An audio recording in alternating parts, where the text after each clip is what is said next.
How does what we know about human nature affect the way we think about restructuring, possibly defunding and reducing police systems?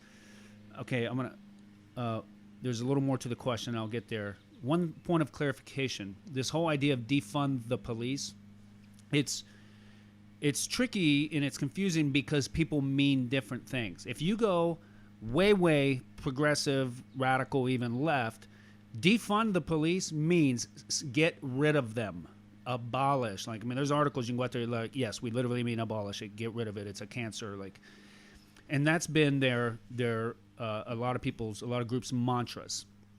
And then you have adjacent groups like people that lean a little more left and maybe they're a little more centrist or somewhere on that spectrum who pick up on that language and use the same language but don't mean that. They mean downsize it, right? And I think I just want to, in one sense you can't get away from that, but I have seen some posts out there where they're like mocking people for like, well, duh, of course we don't mean defund.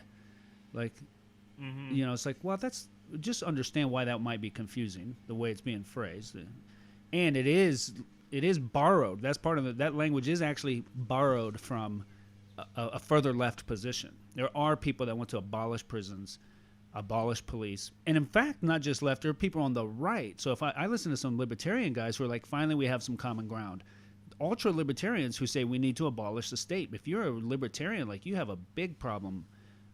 Think of anarcho-capitalist type libertarians. They have a big problem with the police state, and they want to see the establishment, prisons and police dismantled. So this isn't necessarily a right or left issue. It's a kind of how far out are you on the wings.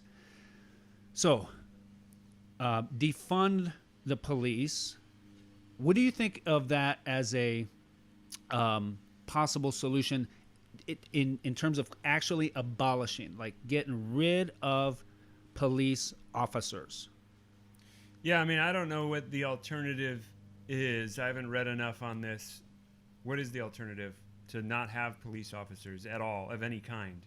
A strong mix of proactive stuff like community, mental health, social investment, poverty alleviation, that kind of thing. So kind of think of like the positive social. Yeah. So when somebody's breaking into your house, what's the answer to that? Who do you call? What do you do?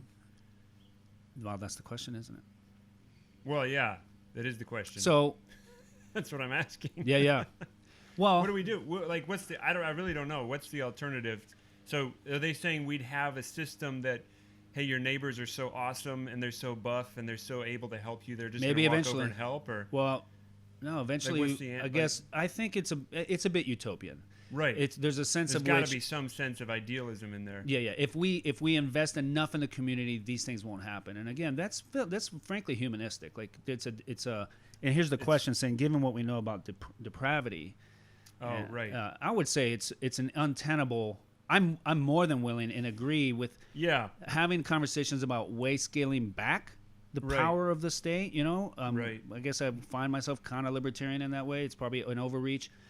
But biblically, God sends people with swords to restrain evil. Now, the problem is that those people also have evil, and it can get corrupt. So we need to police the police, and we need to possibly talk about restructuring and defunding in different ways. But complete abolishment, I think, is not tenable in this side of the apocalypse, right?